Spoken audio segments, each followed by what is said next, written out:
नमस्कार, मी दीपाली जाधव. ज्ञानसागर या आपल्या यूट्यूब चॅनलवर तुम्हा सर्वांचे पुन्हा एकदा खूप खूप स्वागत. प्रत्येक इयत्तेमधील भूगोल विषय आपण वस्तुनिष्ठ स्वरूपात अभ्यासत आहोत. चला तर मग सुरुवात करूयात. इयत्ता 9वी, विषय भूगोल, पाठ क्रमांक 6, सागर जलाचे गुणधर्म. महासागर हा जगातील सर्वात मोठा जलसाठा आहे. तापमान हा सागर जलाचा महत्त्वाचा गुणधर्म आहे. सागर जलाचे पृष्ठीय तापमान सर्वत्र सारखे नसते. सागर जलाच्या पृष्ठीय तापमानावर अक्षवृत्तीय प्रदेश, अक्षवृत्त, चक्रीवादळे, पर्जन्यमान, सागरी लाटा, सागरी प्रवाह, क्षारता, प्रदूषण, अभिसरण प्रवाह, ऋतू इत्यादींचा परिणाम दिसून येतो. ज्या भागातून थंड सागरी प्रवाह वाहतात त्या भागात सागर जलाचे पृष्ठीय तापमान कमी, तर उष्ण प्रवाहामुळे सागर जलाचे पृष्ठीय तापमान वाढते. सूर्यकिरणे सागराच्या ठराविक खोलीपर्यंत पाण्यात शिरकाव करू शकतात. सागरात वाढत्या खोलीनुसार सूर्याच्या उष्णतेची तीव्रता कमी होत जाते.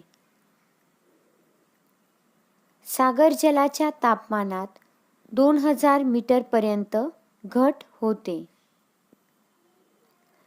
2000 मीटर खोलीनंतर सागर जलाचे तापमान सर्वत्र एकसमान म्हणजेच सुमारे 4 अंश सेल्सिअस इतके असते. जास्त खोलीवरील सागर जल कधीही गोठत नाही, कारण जास्त खोलीवर 4 अंश सेल्सिअसपर्यंतच तापमान कमी होते. पुढे बघूयात. विषुववृत्ताजवळ सागर जलाच्या तापमानात खोलीनुसार जास्त बदल होतो, तर ध्रुवीय प्रदेशात फरक कमी असतो. भूवेष्टित समुद्र व खुल्या सागर जलाच्या तापमानात भिन्नता आढळते. भूवेष्टित समुद्राची क्षारता खुल्या समुद्रापेक्षा किंवा खुल्या समुद्र जलापेक्षा जास्त असते.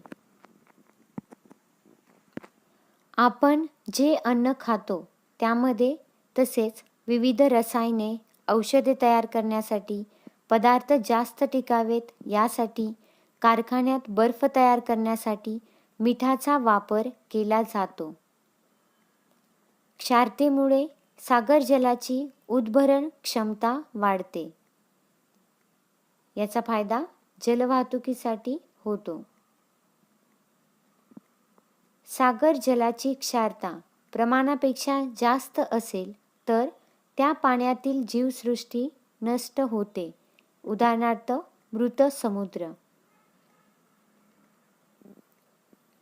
सूर्याच्या उष्णतेमुळे पाण्याचे बाष्पीभवन जलद गतीने होते. बाष्पीभवनामुळे पाण्याची वाफ होऊन क्षार शिल्लक राहतात.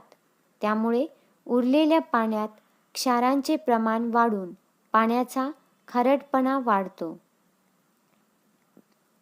बाष्पीभवन जास्त आणि गोड्या पाण्याचा पुरवठा कमी असणाऱ्या भागात सागर जलाची क्षारता जास्त असते.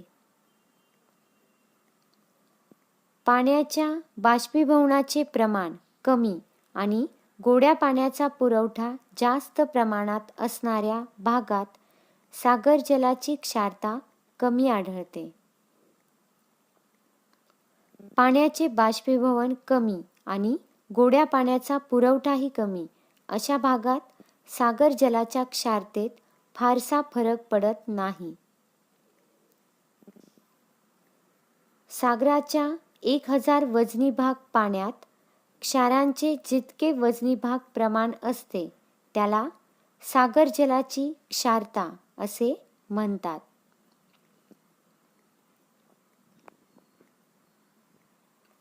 उदाहरणार्थ, सागर जल 1000 ग्रॅम असेल, त्यात 40 ग्रॅम क्षारांचे प्रमाण असेल, तर पाण्याची क्षारता ही दर 1040 अशी सांगितली जाते.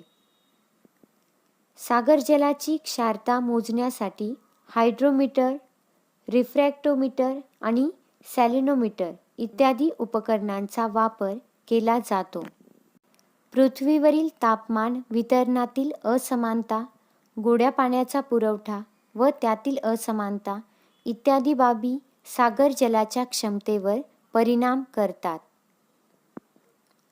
उष्णकटिबंधात तापमान जास्त असते, बाष्पीभवनाचा वेग जास्त असतो, त्यामुळे सागर जलाची क्षारताही जास्त असते. विषुववृत्तीय प्रदेशात दररोज आरोह प्रकारचा पाऊस, कांगो व ॲमेझॉन सारख्या मोठ्या नद्या महासागराला मिळतात. यामुळे गोड्या पाण्याचा पुरवठा मोठ्या प्रमाणात होतो, परंतु अधिक तापमान असल्याने क्षारता जास्त असते. समशीतोष्ण कटिबंधामध्ये सूर्यकिरणे तिरपी पडत असल्याने तापमान कमी असते. समशीतोष्ण कटिबंधामध्ये तापमान कमी असल्याने बाष्पीभवन कमी होते. समशीतोष्ण कटिबंधामध्ये बर्फ वितळल्याने सागरांना गोड्या पाण्याचा पुरवठा जास्त असतो, परिणामी सागर क्षारता कमी असते. ध्रुवीय प्रदेशाकडे तापमान खूप कमी, बाष्पीभवनाचा कमी वेग असल्याने सागर जलाची क्षारता कमी असते. इस्रायल व जॉर्डन या देशांच्या सीमेवर असणाऱ्या मृत समुद्राची क्षारता दर 1332 इतकी आहे. जॉर्डन ही एकमेव गोड्या पाण्याची नदी मृत समुद्रास मिळते. गोड्या पाण्याचा कमी पुरवठा व मोठ्या प्रमाणात होणारे बाष्पीभवन यामुळे मृत समुद्राच्या पाण्याची क्षारता जास्त आहे. सर्वसाधारण महासागरी जलाची क्षारता दर 1035 इतकी असते. अति क्षारतेमुळे मृत समुद्रात जीवसृष्टी आढळत नाही. सागरी जलाचे तापमान आणि क्षारता हे दोन गुणधर्म सागरी जलाची घनता नियंत्रित करतात. तापमान कमी झाले की पाण्याची घनता वाढते, कारण थंड पाण्याची घनता ही नेहमी जास्त असते. अधिक क्षारता असणाऱ्या पाण्याची घनता जास्त असते. क्षारतेपेक्षा तापमान हा घटक सागर जलाच्या घनतेवर अधिक परिणाम करतो. साधारणतः 500 मीटर खोलीपर्यंतच्या सागर जलास पृष्ठीय सागर जल असे म्हणतात. पृष्ठीय सागर जलावर वारे, सूर्यप्रकाश यांचा परिणाम दिसून येतो. सागरी प्रवाहांची निर्मिती ही सागरी पाण्याच्या गुणधर्मातील भिन्नतेमुळे होत असते. सागरी प्रवाह हे जागतिक तापमानाचे नियंत्रक म्हणून कार्य करतात. प्रादेशिक हवामानावर सागरी प्रवाहांचा परिणाम होत असतो. संपूर्ण व्हिडिओ पाहिल्याबद्दल तुम्हा सर्वांचे मनापासून आभार.